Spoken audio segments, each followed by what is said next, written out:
Vilniaus alus yra vidutinio dydžio gamykla. Jau pakankamai senai verdame alų, nuo 2000 metų.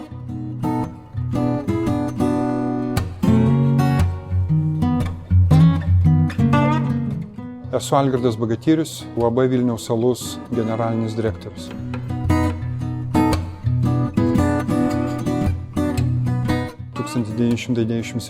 metais Aukštaitijoje pradėjom alaus logistikos verslą, pradėjom virti alų, pradėjom steigti savo mažas alaus daryklėlės.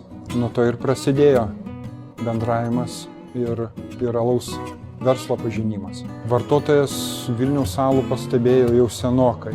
Aš manau, kad jam labai svarbu ragauti tikrą lietuvišką alų. Čia jis pastebi ir alaus stabilumą, ir alaus skoninės savybės, jos tikrai išraiškingos, alus kvepia, mes nenaudojam jokių dažų, naudojam natūralius saliklus ir karamelinį atskirai saliklą, įvairias puokščias apynių, daug įvairių rūšių pagal atskiras rūšis.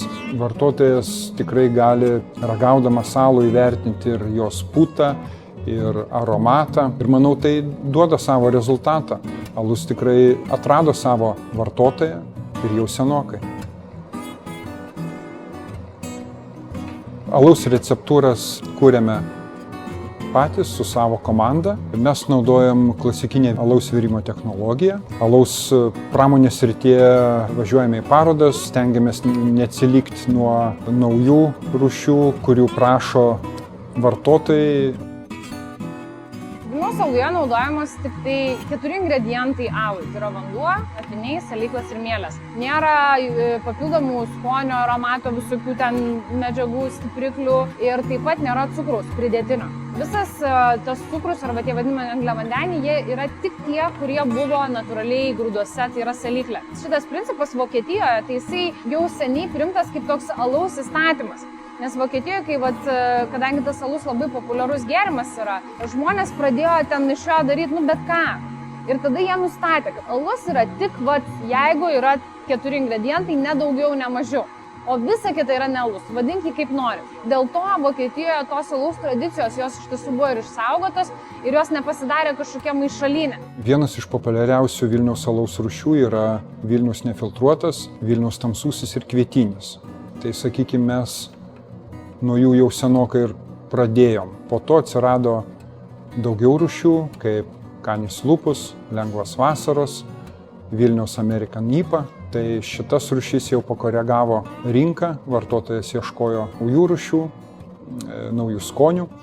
Turim tokį luxury klasės alų, kurį mes brandiname viskio statinėse. Prieš tai tose statinėse viskis buvo brandinamas 6 metus, o dabar mes į jį įpilame alų ir ten jį laikome 5 mėnesius. Pats alus viduje, jisai yra prisigėręs to deginto medžio, deginto ąžuolo kvapo ir aišku turi labai daug viskio skoninių savybių. Vilniaus alaus etiketėje dominuoja miesto architektūra.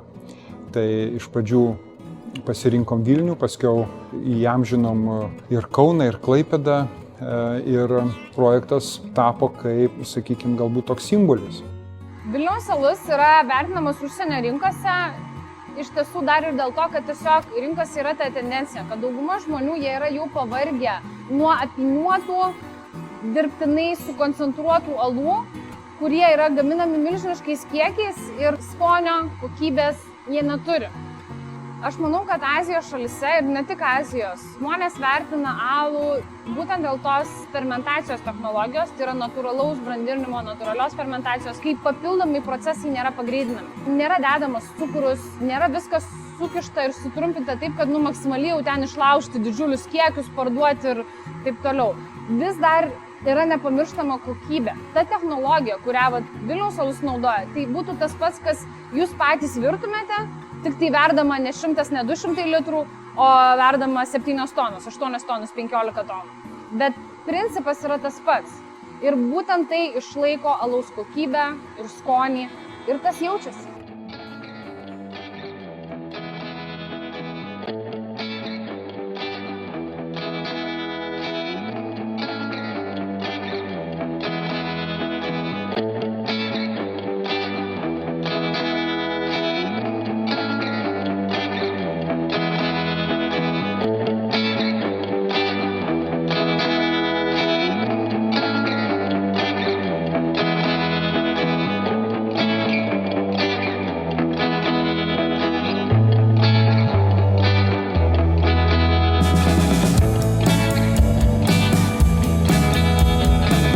Kuo mes tikrai išsiskiriam, tai firminių parduotuvėlių tinklu, kurį pradėjom puoselėti nuo 2009 metų. Šiai dienai mes turim virš 20 parduotuvėlių. Šį tinklą po truputį stengiamės plėsti.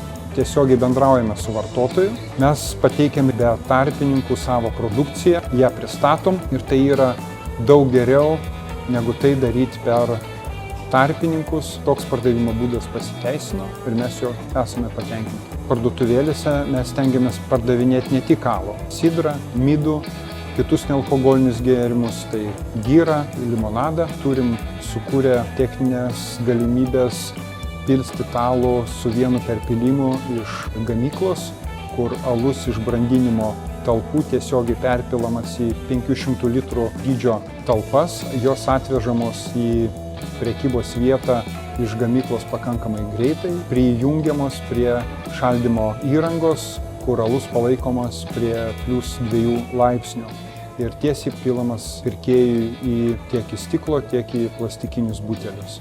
Taip vartotojas gauna maksimaliai šviežią alų su natūralia angliarūgšte išgauta alaus brandinimo metu. Vilniaus alus yra skirtas žmonėms skirtingo amžiaus, bet tiems, kurie ieško kokybės. Ir jiem nesvarbu, kaip prekė ar tas gėrimas yra pateiktas, ant kokios lėkštės ir koks žmogus pateikia, ar jis labai šypsojasi ar ne. Jiem yra svarbu, kad jie paragauja ir jie jaučia tą skonį ir jie jį vertina. Tai va tokiems žmonėms yra skirtas šis alus.